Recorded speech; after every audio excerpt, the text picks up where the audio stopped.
What's up, party people? Donovan Brooks here, Dojo Arm Defense. Got my range shoes off, little comfortable dad Crocs on. Peak, rejuvenating, something to sip on. Figured I'd talk to you today about something I'm trying in 2026, right? It's the year of new stuff. So I signed up for the Proving Grounds event at the Clinton House on the 31st of January. It is currently January 11th. So that gives me like 20 days to get ready. And I've been doing a little bit of research on the Proving Grounds, and there's not a whole lot out there, which is kind of cool. Never competed in an event like this before. It's supposed to be 70% shooting, 30% fitness. So it seems to be a lot of like weighted carries, drags, kind of aiming at the practical stuff. Rifle out to 500 yards, pistol 50, 60-ish yards end to end. So 2-gun competition.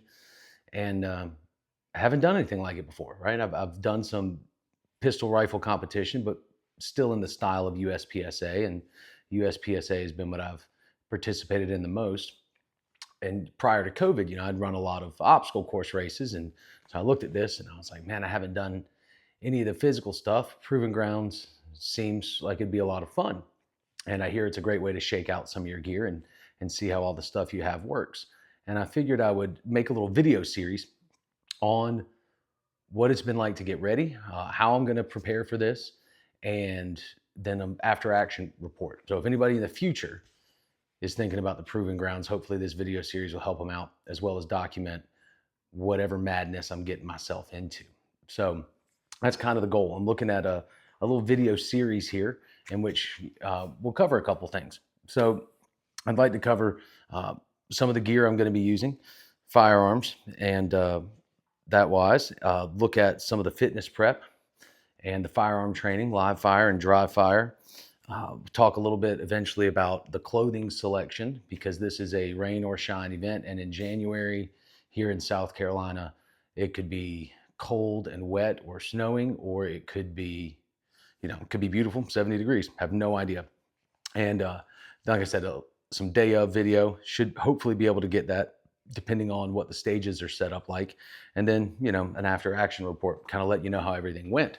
And that's going to be my plan for this video series, just to bring y'all along on this ride with me.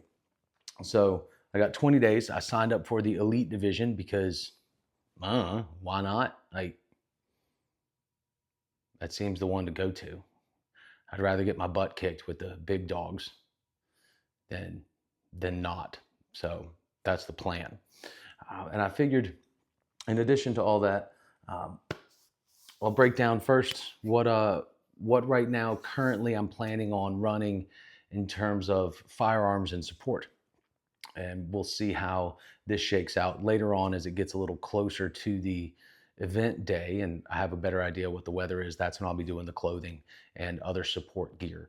So, that testing some stuff out right now and seeing, what I want to do with shoes, pants, shirts, that sort of thing. But I think I've settled pretty much on the firearm stuff.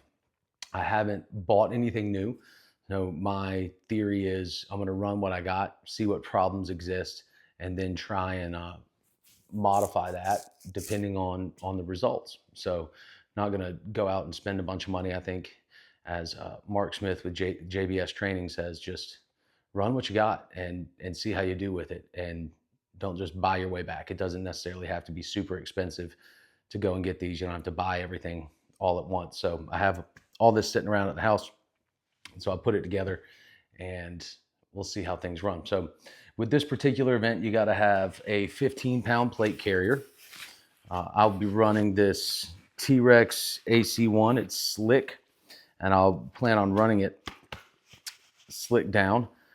There's a 15-pound requirement for the weight vest, so the ballistic plates are going to come out of this. I've ordered some plates from RX Plus. It's training plates, so I'll know that I'll be able to hit the weight capacity. I don't want to get there and then like, oh, this doesn't weigh enough or whatever it may be, and also preserve the life of the plates, I guess. But this will be the plate carrier that I'm running. I like it. I've been hiking around the house in all this. I live on some property, so been out in the woods climbing over and under things to see if it pinches anywhere and if anything binds up. And so far, this has been pretty good. It's got the elastic waistband, Velcro on and off, pretty easy, and places where I can stuff extra mags if I need them. But my thought is this will be the carrier that I'm running for that. And I'll let you know more about the RX Plus plates, training plates when they come in. I'll give a little review on those. I will tell you that having briefly chatted with the guy that runs it, they seem to have really stellar customer service. So hopefully those will be in soon. But slick, no mag storage on the front, just some elastic stuff on the side. I really like the movability in this, and it's very minimalist.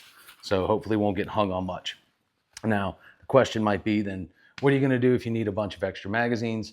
And currently, my thought is this, also from T-Rex Arms. It's not like I'm a sponsored or anything from them, but as they'd had sales throughout the years, I'd picked up various stuff.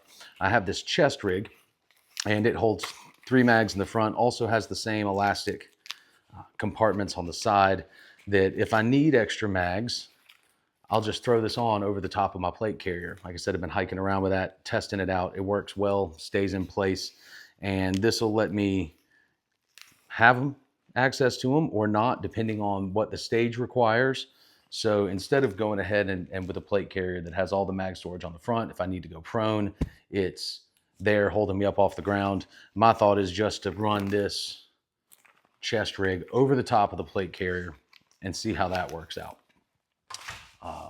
In terms of the belt, you can tell I'm going with the green. I like the olive drab. This is the T-Rex Arms speed belt I've had for a couple of years. It's been really solid, and I've got a tier 1 concealed holster on it, and you'll notice that's in QLS forks. So if I need to change a firearm out while I'm there, I can do that.